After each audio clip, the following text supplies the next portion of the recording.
presencialidad. Ocurrió en todo el planeta. Lo que pasa es que en la provincia de Buenos Aires y en la Argentina nos faltaba algo de lo que privaron a todos los chicos y chicas durante 4 años.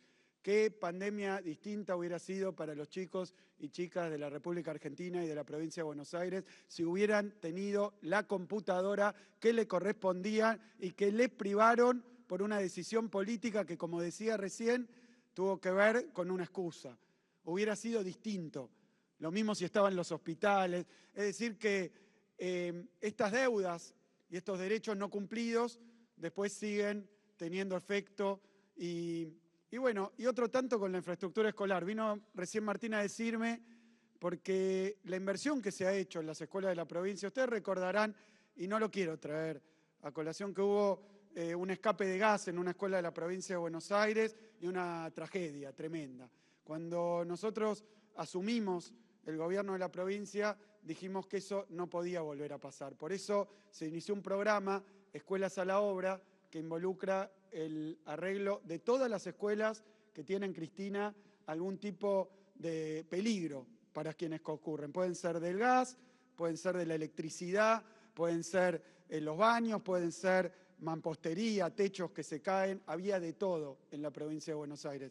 Bueno, estas 3 escuelas intervenidas junto con el municipio por el plan Escuelas a la Obra. Y esta última, la número 4, 37 millones de pesos de inversión solo en esa escuela. 3.100 escuelas que ya están arregladas. Y claro, y vamos ampliando y seguimos trabajando. Y bueno, y la conectividad y las computadoras y los arreglos de las escuelas. Me parece que ese mantra de me importa la educación, pero cuando gobierno la desfinancio, cuando gobierno no le doy computadoras, cuando gobierno digo que caíste en la escuela pública, cuando gobierno me peleo todos los días con los maestros y las maestras de la provincia de Buenos Aires. Me parece que eso tiene patas cortas. A los hechos me remito, arreglos en las escuelas y ahora también a lo que quiero volver es que cuando pudimos retomar la presencialidad, ahora en época invernal, hemos comprado 33.000 medidores de dióxido de carbono. 33.000. Tenemos 13.000 edificios escolares. 33.000 medidores de dióxido de carbono. Yo veía ahora, y lo vi antes en otros países, que con las temperaturas invernales, el tema de ventilar, el tema de que circule el aire, fundamental porque este virus se transmite por aire, es más difícil y genera como contrapartida el frío. Bueno, los medidores de dióxido de carbono permiten que la apertura de ventanas, de puertas y la circulación de aire esté en su nivel óptimo, que no se abra ni más ni menos, que no sea peligroso. Claro, una apertura cuidada, una apertura inteligente y no con las palabras, con 33.000 medidores de dióxido de carbono en la provincia de Buenos Aires. Y esto tampoco se compra en un día, te imaginarás, Cristina, que es un trabajo que se viene haciendo con científicos, con investigadores, con la ciencia argentina, con la Universidad de Burlingame. Bueno, todo esto que para mí es muy determinante, pero quiero terminar diciendo y agradeciéndote, Martín, por el trabajo que aquí hacen en Lomas de Zamora, que hace cada uno de los intendentes que nos acompaña, que acompañan estos esfuerzos, acompañan a las familias, cuidan, protegen en un momento donde nuestra sociedad necesita eso, necesita un gobierno presente, necesita un gobierno protector, necesita que estemos cerca, no necesita que estemos todo el tiempo por Twitter en una especie de carrera a ver qué acusación se le hace al otro cada vez peor. Yo hoy leía la tapa de un diario porteño donde decía que ahora hay una nueva cuestión por la cual indignarse. Todos los días hay otra, pero esta es nueva. Ahora parece que el problema es que no se distribuyen las vacunas y que entonces parece que estamos acaparando vacunas. Hoy le preguntaron a Teresa García, nuestra ministra de Gobierno, nuestro jefe de gabinete, qué pasa, y explicamos. Los últimos 7 días vacunamos 1 millón de personas en la provincia de Buenos Aires. 1 millón de personas. es una campaña de vacunación que ha funcionado de manera impecable, pese a todo lo que dijeron. Y tenemos distribuidos 1,5 millones de turnos en los próximos 7, 8 días. Ahí están las vacunas que vamos a dar, porque esto no es vacunar una ciudad, es vacunar las 500 ciudades de la provincia de Buenos Aires. Esto no es vacunar en 2, 3, 4, 5 vacunatorios. Estos son 700 vacunatorios en toda la provincia, 17 millones de personas. Un esfuerzo logístico y una calidez humana de la gente. Claro, 307, no son 200 kilómetros, son 307.000, 1.500 veces más. Entonces no se puede confundir a la gente o tratar de confundirla todo el día e inocular odio mientras nosotros inoculamos, y digo esta palabra y me acuerdo, porque primero era que la vacuna primera que se había conseguido, que hoy resultó ser una de las mejores del mundo, la Sputnik, esa era veneno, o después no servía, o había que esperar que alguien en inglés dijera que era útil, porque si no, lo que dijo el ANMAT no valía nada, todo así, pero después era que esa vacuna sí servía, pero había pocas. Después es que había muchas, pero no estaba una vacuna que es la que a ellos les gusta. Después que hay tantas vacunas que lo que pasa es que cada vacuna nueva en realidad no es vacunar a alguien, es que le falta la segunda dosis. Ahora llegamos a la conclusión de que hay vacunas, hay segunda dosis, se producen en Argentina, pero debemos indignarnos igual porque no se reparten el día que llegan en 307.000 kilómetros. Siempre es algo nuevo, y me decía recién Parrilli, después van a decir que compramos demasiadas vacunas, más que la población. Entonces, lo que a mí me parece es que estamos en un momento donde la sociedad necesita, como decía recién, cuidado, protección, acompañamiento y un poco de calma y un poco de paz en medio de tanta incertidumbre, en medio de una tragedia tan grande mundial como es la pandemia esta. Que estemos en la dirigencia política a la altura de la emergencia sanitaria más grande de la historia de la Argentina. Hay que estar a la altura. Yo invito de nuevo a nuestra oposición a que por un tiempo suspenda estas operaciones, suspenda esta idea de generar odio, de bombear indignación y ayude un poco a conseguir vacunas, a vacunar, a acompañar. Hoy estuve con varios intendentes de la provincia de Buenos Aires que son de la oposición y tienen los mismos problemas que nosotros. Así que los que no tienen que ocuparse con esta responsabilidad de gobierno, por favor, o ayuden o córtenlo un poquito. Muchísimas gracias.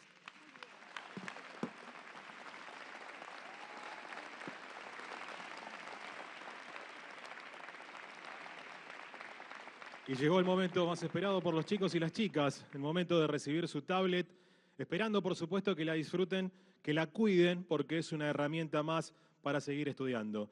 Vamos a invitar en primer lugar a Milagros Villar. Fuerte aplauso para Milagros.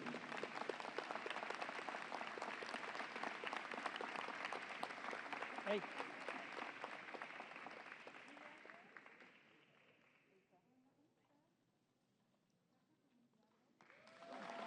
Es el turno a continuación de Noelia Benítez. Dale.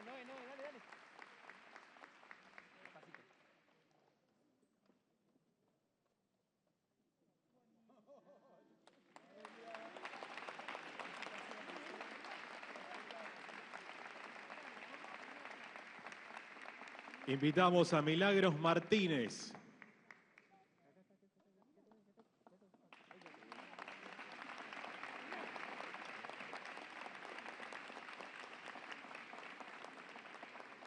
A continuación es el turno de Nadia Segade Cisneros. Perfecto.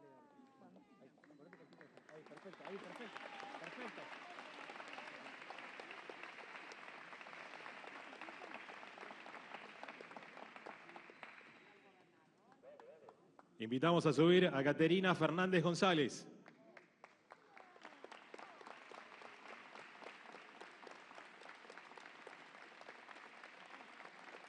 Es el turno de Noa Nicolás.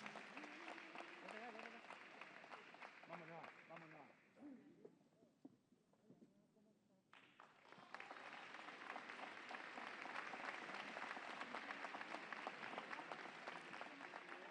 A continuación, Tiziano Godoy.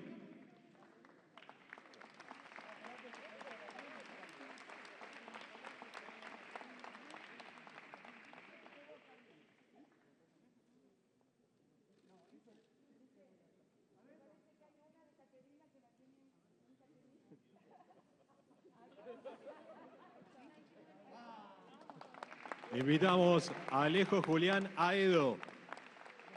Vamos, vecino, vamos. Despacio en la escalera, tranquilo. Dale, perfecto. Otra de las chicas que reciben su tablet, Alma Alegre.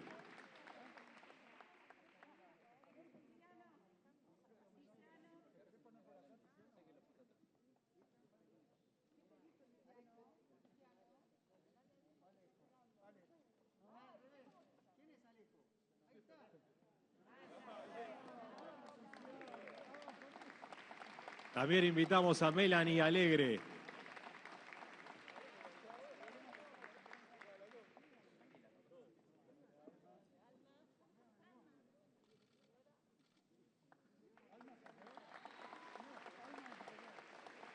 Y por último, Victoria Bustos.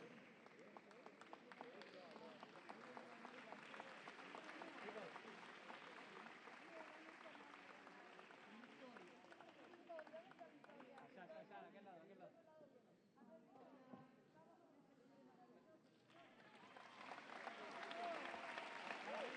Fuerte aplauso para estos chicos y chicas que son parte de los 10.000 alumnos y alumnas de Lomas de Zamora que reciben su tablet para seguir conectando e igualando a Lomas de Zamora. Más para atrás. Cristiano, para atrás. Dale la vuelta.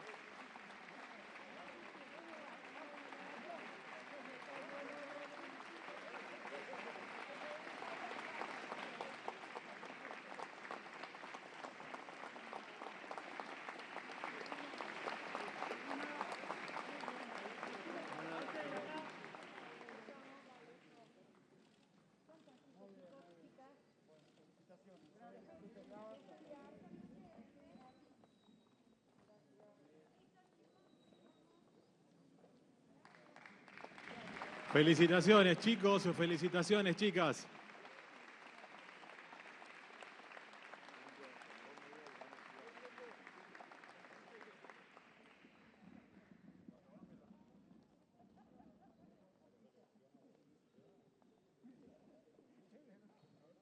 Y para cerrar esta hermosa, gran jornada, le vamos a dar la palabra a la señora vicepresidenta de la Nación, la doctora Cristina Fernández de Kirchner.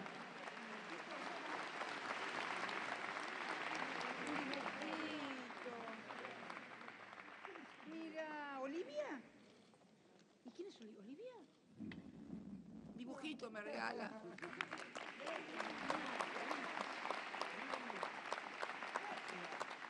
Tenémelo ahí, guárdamelo. Chao, linda. Bueno, qué lindo. Qué lindo 1 de julio. Me gusta. Hace 6 años, exactamente 6 años, en la Casa de Gobierno, en el Salón de las Mujeres, entregábamos la computadora número 5 millones del Plan Conectar Igualdad.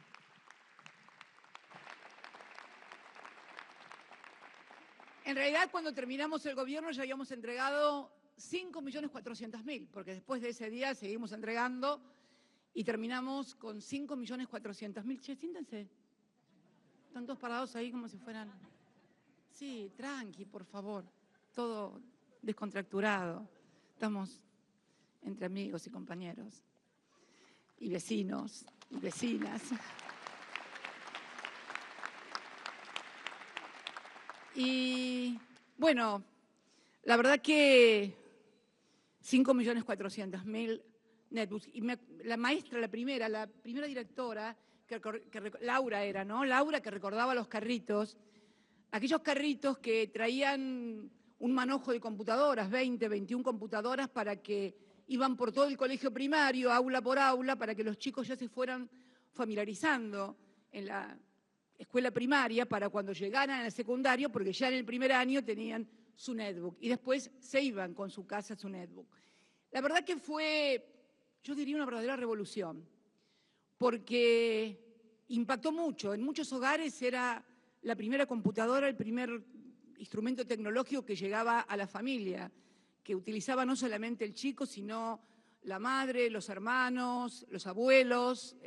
Fue muy importante y además prepararlos para la etapa digital. Pero además también estaba el tema de, llegamos a construir casi 11.000 pisos tecnológicos, que eran los pisos, en cada colegio se podían comunicar, no era solamente la computadora el chico se comunicaba con toda su comunidad educativa, con los docentes, con sus compañeros, y bueno, y todo esto fue sumando a la conectividad de la TDA, al trabajo que se hacía. Y es el tema de lo que decía yo, ¿no? Cuando me dice, sirvió mucho, me dice Laura, para después, y claro, los derechos universales siempre sirven y se preparan, y cuanto más universales son, más se desarrolla una sociedad. Miren, hay un videíto que circula hoy, 1 de julio, aniversario de la muerte de Perón. A mí me gusta recordar al Perón vivo, que es mucho más valioso. Y Perón en el exilio, es una grabación que él hace en el exilio, en Madrid, comentaba el tema de la universidad pública, nacional y gratuita, que cuando llegó él al gobierno decretó la absoluta gratuidad de la Universidad Nacional Pública. Y él lo decía, era muy interesante lo que él dice, porque él dice no solamente como el derecho universal, sino también con un criterio, si se quiere, utilitarista, porque él decía, eliminamos los aranceles, eliminamos los derechos de exámenes, porque de esta manera, además, permitiendo que fueran a la universidad no solamente 100.000 elegidos, sino que pudiera llegar a los 4 millones, íbamos a encontrar mucha más materia gris, por una cuestión de lógica. Se encuentra mucho más materia gris entre 4 millones que solamente en círculos reducidos. Quiere decir, y esto es aplicable a todo, a la vida es aplicable. Si todos los pibes tienen computadoras, se incorporan al mundo digital, es posible que haya muchos que formen empresas que tengan que ver con las nuevas tecnologías o también descubran sus calidades artísticas. Hace unos días estaba leyendo una intervención en un medio extranjero que le hacían a un pibe, Elegant, creo que se llama Elegant, ¿no? Un rapero. Bueno, yo les recomiendo que lo escuchen porque él dice que con esa Conectar Igualdad en el 2014, que recibió en el 2014, y un microfonito de 1.000 pesos, hizo un tema que hoy tiene 176 millones de reproducciones en YouTube, en el mundo.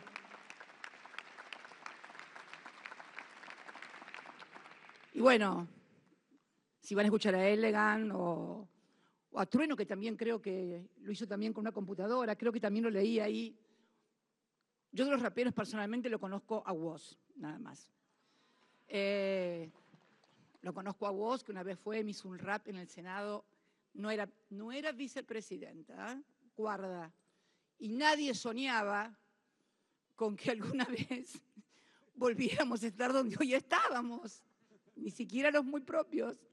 Entonces, tiene un mérito, fue al Senado.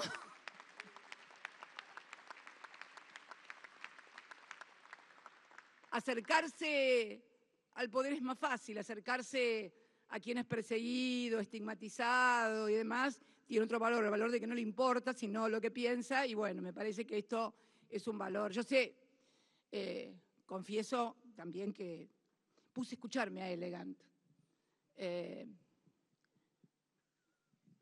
Es cierto, yo soy de la generación, no sé, de Fito Páez o como el presidente de Lito Nevia, nada que ver, les puedo asegurar. Pero tenemos que tener todos la apertura, esto es lo que viene, esta es una forma de comunicarse, son los jóvenes, y bueno, nada. Y bueno, esto tiene que ver con ese Conectar Igualdad, y ese 1 de julio, no solamente porque cuando me invitaron acá y digo, uy, el 1 de julio que pasó justo esto, me fui al acto que hicimos ese 1 de julio, y no era solamente 5 millones de computadores. Ese día también anunciamos, por ejemplo, la inauguración de la planta depuradora del emisor que es la planta depuradora de líquidos cloacales de la ciudad de Mar del Plata, una obra muy importante y muy reclamada durante mucho tiempo, con un préstamo del BID. Porque viste, Axel, que corre esto de que no, ellos no tomaban préstamos. No, nosotros no tomábamos préstamos para la timba financiera, pero préstamos para la producción y para hacer obras públicas, sí. Y ese día, bueno, inaugurábamos esta planta que había sido hecha precisamente con un programa de financiamiento del BID. Y hablando de la universidad que hablaba Perón, que permítame la digresión, desafío que hagan una encuesta y le pregunten a los argentinos quién fue el que estableció la Universidad Nacional Pública Gratuita. No, van a ver, háganlo. Que quiero también remarcar otra cosa, y que creo que son las cosas que tenemos que comenzar a discutir, ¿no?, con los argentinos. Estaba mirando también un videíto que circula sobre un programa de televisión, en un canal de noticias, lo puedo decir, La Nación Más, donde el otro día entrevistaban a un prestigioso infectólogo que había recibido el honor, la distinción de convertirse en investigador asociado de la Universidad de Washington.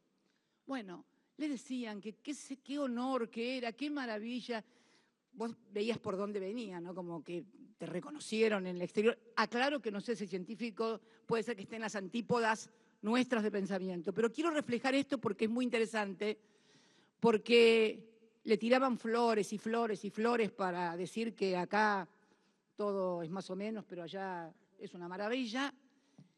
Y cuando el hombre finalmente puede hablar después de tanto elogio y tanta flor tirada, dice, sí, pero yo lo que quiero agradecer es a la educación pública y gratuita, porque estudié 25 años en mi país, estudié 25 años gratis en mi país, y cuando cuento acá por Washington que estudié 25 años gratis, no lo pueden creer y abran los ojos como el 2 de oro. Digo esto para que recordemos todas las raíces de dónde venimos y que no crean que porque fueron a Oxford o a Harvard son mejores y nos miran por arriba del hombro a los universitarios que no tenemos más que los pergaminos de esta gloriosa y orgullosa universidad pública. Creo que es importante y me gustó mucho la honestidad intelectual de esa persona, que no sé, vuelvo a repetir quién es, posiblemente esté en las antípodas de nuestro pensamiento, si lo elogiaban tanto ahí seguramente que no piensa como nosotros, si no lo tratarían tan bien, pienso.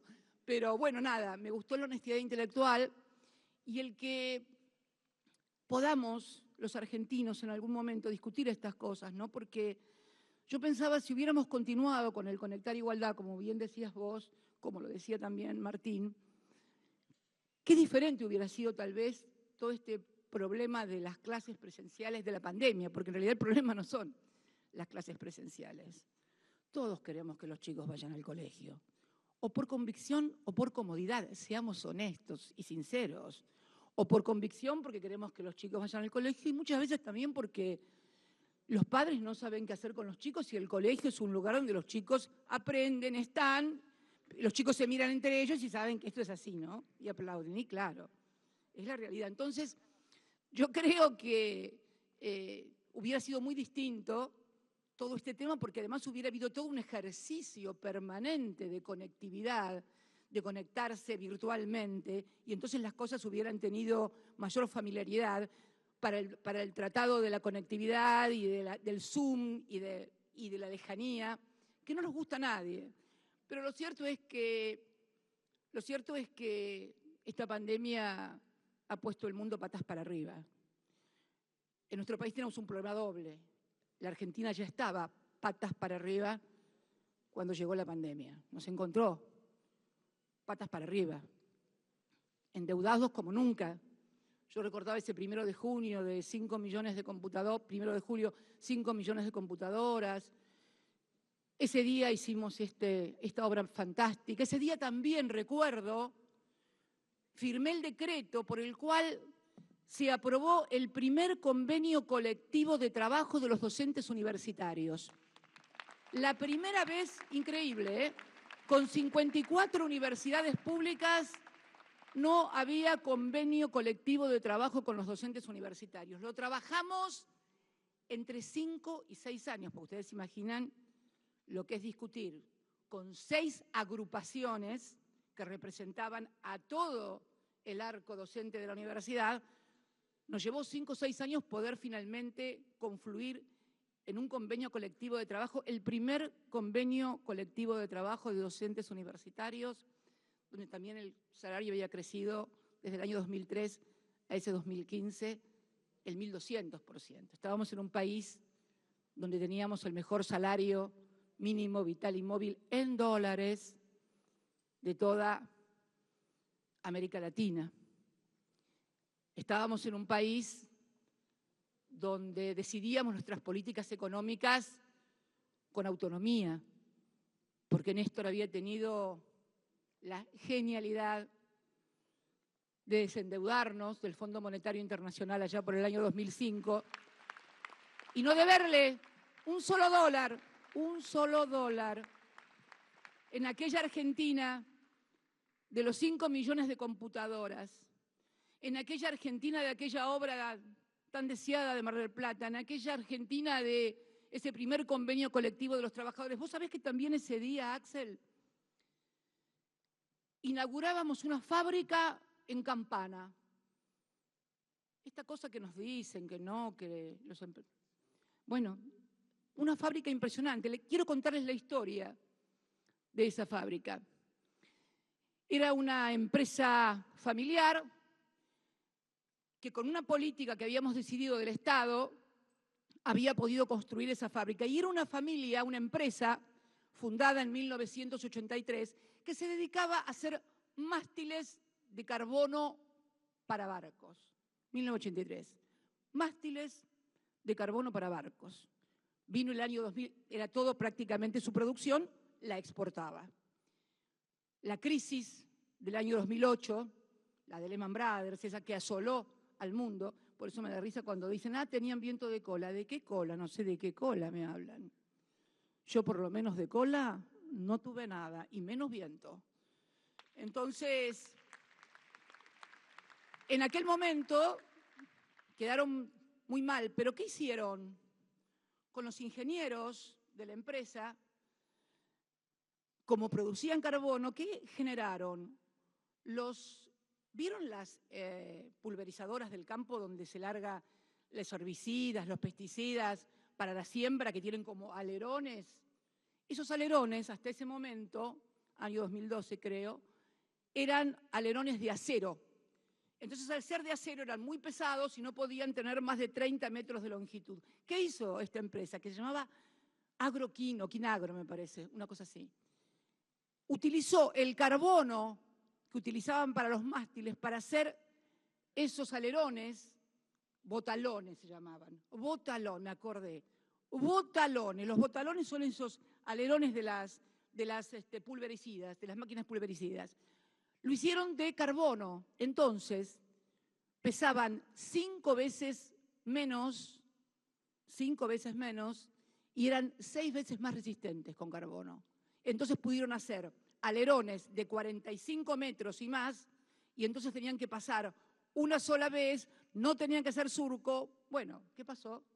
John Deere, la gran multinacional de agromecánica, les compró la patente, y eso fue en el año 2012, les compró la patente y luego hicimos la fábrica. ¿Por qué digo hicimos la fábrica? Porque le hicieron las políticas. En ese momento nosotros habíamos modificado la Carta Orgánica del Banco Central y exigíamos que todos los bancos destinaran el 5% de sus depósitos a préstamos productivos. Obtuvieron un préstamo, creo que era de 30 millones de pesos, en ese momento no recuerdo la cifra, pero me parece que era eso. Hicieron la fábrica en el 2015. No sé qué fue de la familia, era una empresa familiar, por ahí. Me comentaban el otro día que parece ser que se le había quedado finalmente John Deere, a lo mejor la vendieron, hicieron un buen negocio, pero ¿qué quiero decirles con esto? Que era una Argentina donde pasaban estas cosas. ¿Que había problemas? Claro que sí, pero resulta que todos los problemas que teníamos en el 2015 se multiplicaron y se agravaron en los 4 años posteriores hasta el infinito. Y surgieron algunos que no teníamos, como esta deuda del Fondo Monetario Internacional, al que le debemos 45.000 millones de dólares. Y no construimos ninguna planta depuradora, no le prestamos a ninguna empresa el dinero para hacer una fábrica mejor, no mejoramos los salarios de los docentes universitarios, ni tampoco compramos 5 millones de computadoras. Y sin embargo debemos 45.000 millones de dólares que no debíamos. Esto en lo que hace al Fondo Monetario Internacional, que va a pretender condicionarnos políticamente en las políticas económicas. No quiero hablar de lo que ya se reestructuró, que fueron otros 90.000, 80.000 millones de dólares. ¿Qué quiero decir con esto? Que yo creo que cuando pase esta pandemia, porque la pandemia va a pasar, vamos a vacunar a los argentinos y a las argentinas, nos vamos a cuidar, pese a todo ese bombardeo mediático que se hizo desde el primer día para que no se cuidaran, para que no importara, para que quisieran hacer lo que no había que hacer, en fin, esa cosa que no logro entender qué es lo que persigue. La verdad que creo que en el fondo no creen en la Argentina y no quieren a la Argentina. Yo creo que en algún momento pensé, bueno, sí, es un anti nosotros, pero estas las cosas que dicen que siento que en realidad a los que odian es a los argentinos y no lo pueden decir. Se quieren ir y no pueden ir algunos y entonces, o porque ganan acá mucha plata y les conviene que todo siga mal, la verdad que no alcanzo a entender, pero quiero decirles a todos y a todas que cuando pase esta pandemia, porque va a pasar, vamos a tener que hablar en serio de responsabilidades, pero no ir a la televisión a zarasear cuando, viste, no estoy de acuerdo con nada, pero hay que hacer las cosas mejor. Sí, bueno, claro, zarasear no.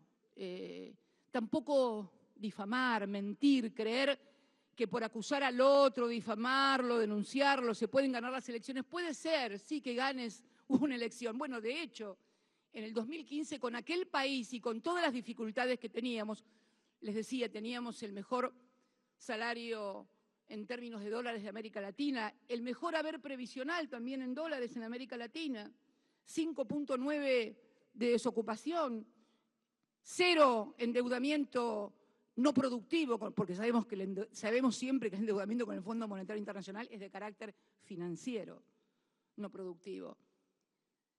Y sin embargo, bueno, se crean climas, se arman denuncias. Y yo creo que esto tiene que terminar porque no podemos seguir abonando una Argentina que cuando un ciudadano, una ciudadana enciende el televisor, se le torna insoportable. Insoportable estar escuchando lo que se escucha, porque si se escuchara una discusión acerca de proyectos, de medidas, no hay que tomar esta medida, hay que tomar esta medida, no, este proyecto no, esta política, pero son todas generalidades, zarazas, condenas y denuncias que redundan finalmente en una Argentina de oportunidades perdidas, como fue esta oportunidad perdida de no continuar con una política como la del conectar igualdad. Y yo quiero terminar también haciendo un homenaje a un joven que ya no está y que es un poco también esto que estoy diciendo ahora. Teo Ares, Santiago Ares Thiago, fue un joven militante que tuvo la idea, a partir de enterarse de cuál era la causa de mortalidad infantil más importante de los bebés recién nacidos, lo escuchaba a su padre hoy cuando contaba que cuando Thiago le preguntó, papá, Thiago estudiaba diseño industrial y antes de morir en el 2016 alcanzó a obtener su título de diseñador industrial. Dice que le preguntaba, papá, ¿cuál es para vos la causa de mortalidad de los bebés, de los recién nacidos y demás? Bueno, decía, desnutrición, no, colecho. ¿Y eso qué es?, le preguntó el padre. Gente que por ahí no tiene las comodidades de tener una cuna, un Moisés, y pone a su bebé en la cuna. Y entonces el bebé muere asfixiado. Y entonces pensó un plan que le puso el nombre de cunita. Cunita era... Lo copió de Finlandia, él me lo comentaba, pero lo hicimos mejor que los de Finlandia. Lo copiamos, sí, hay que copiar. Lo que es bueno es que las buenas ideas hay que tomarlas y copiarlas. Y era un Moisés con una muda de ropa, o sea que la mamá, que no tenía las comodidades en su casa para tener una cuna, un Moisés, tuviera la oportunidad de tener a su hijo como Dios manda, como los demás. Y cuando me vinieron a contar el plan, la verdad que me enamoré de ese plan porque me había pasado algo en el sur, allá por los años 80, militábamos muy fuerte, y una pareja de militantes nuestros que se había casado y ella había quedado embarazada, tuvieron un bebé y les pasó eso, no me voy a olvidar nunca, Hugo Macías, no me acuerdo el nombre de ella, pero de Hugo Macías, un gran militante, ni tampoco sé si todavía siguen juntos, está claro, pero fue tal el impacto que se terminaron yendo a vivir desde Río Gallegos al Chaltén, y se quedaron, creo, a vivir en el Chaltén, allá en el sur, en nuestra Patagonia. Y a mí se me vino, cuando Tiago me vino a contar ese proyecto, se me vino a la mente aquella imagen desolada de Hugo y su compañera, que había muerto su bebé de pocos días, asfixiado en la cama entre los dos. Y lanzamos, estaba Nico Kreplak y Goyán, no, estaba también Mansur, estaba Mansur todavía. A Mansur nunca lo procesaron por eso, a los demás sí, bueno, no importa. Pero estaba Mansur, después estuvo Kreplak y Goyán, y se hizo una denuncia de esos dirigentes o esas dirigentas que, bueno, que ya todos conocemos, escuchamos y sabemos, no vale la pena tampoco el nombre. Es una matriz, un modelo que se replica con distinto color de pelo, tamaño, altura, pero siempre es lo mismo. La denuncia por la denuncia misma, sin sentido, y a los efectos de encontrar un lugar en alguna lista que les permita seguir siendo diputado, senador, secretario, ministro, etcétera, etcétera. Bueno, de hecho, habíamos llegado a distribuir de los, creo que eran 80.000 unidades las primeras, se llegaron a distribuir, creo que 40.000, y quedaron unas 20 y pico de mil que fueron confiscadas por aquel juez pistolero, no lo voy a nombrar, todos lo conocen, que estuvo a punto de querer quemarlas inclusive. Se intentó quemarlas, que finalmente alguien con algo de racionalidad todavía en el Poder Judicial le dijo, no hagan eso. Me contaba Nico Kreplak el otro día que se distribuyeron bastante irregularmente las 20.000, pero fracasó y se frustró un plan que en los principales países del mundo ha dado mucho resultado para evitar la mortalidad de los bebés por asfixia en lo que se denomina colecho. Entonces digo, ¿cuántas cosas más se van a frustrar en la Argentina? Vamos a evitar hacerlas por estas cosas. Yo espero, sinceramente, argentinos, argentinas, que superada esta terrible tragedia que es la pandemia,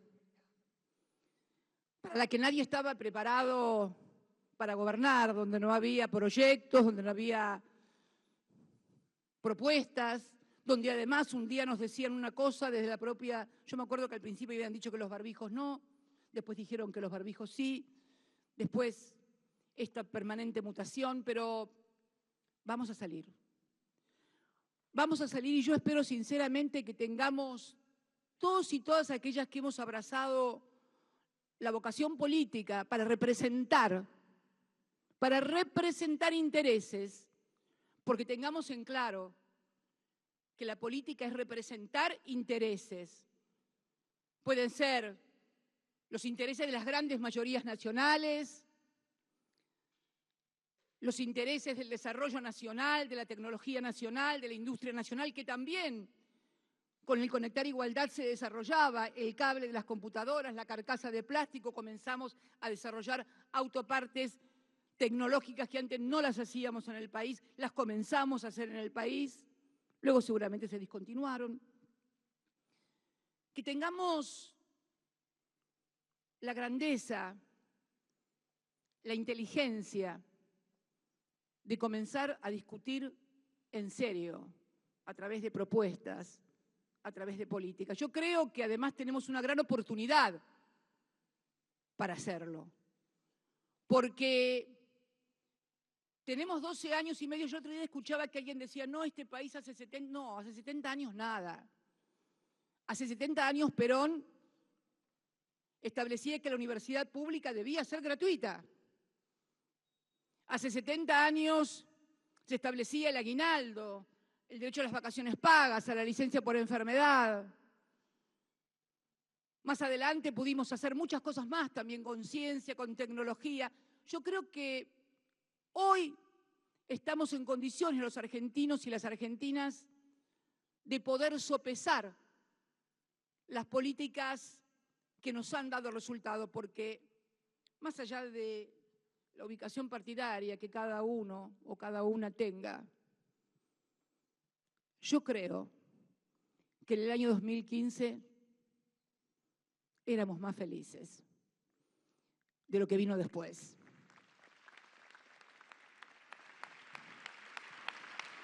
Teníamos expectativas,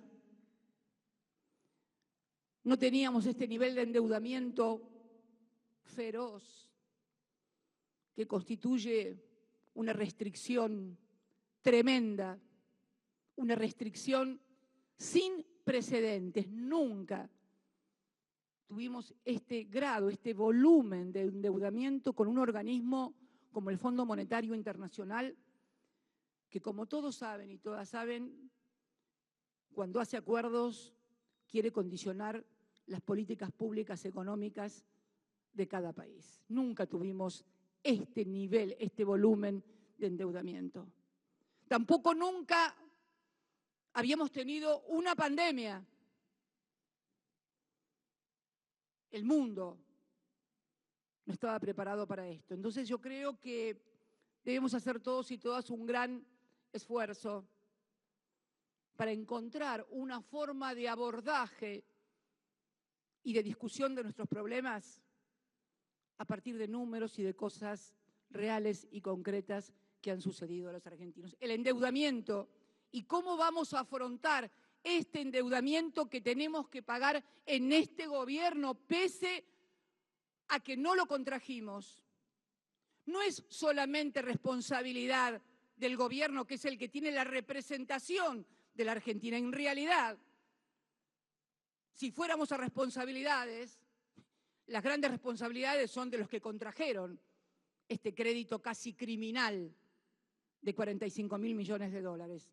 Pero bueno, acá estamos. Lo bueno sería que entre todos, los que hoy tenemos la responsabilidad de abordar este problema por la representación que nos invistió la sociedad, pero fundamentalmente queremos escuchar a los que la contrajeron para ver cómo hacemos para pagar esto sin someter al hambre y al escarnio una vez más al pueblo argentino. Porque si no, si vamos a discutir nimiedades y cuestiones menores, mientras está sucediendo esto en la República Argentina,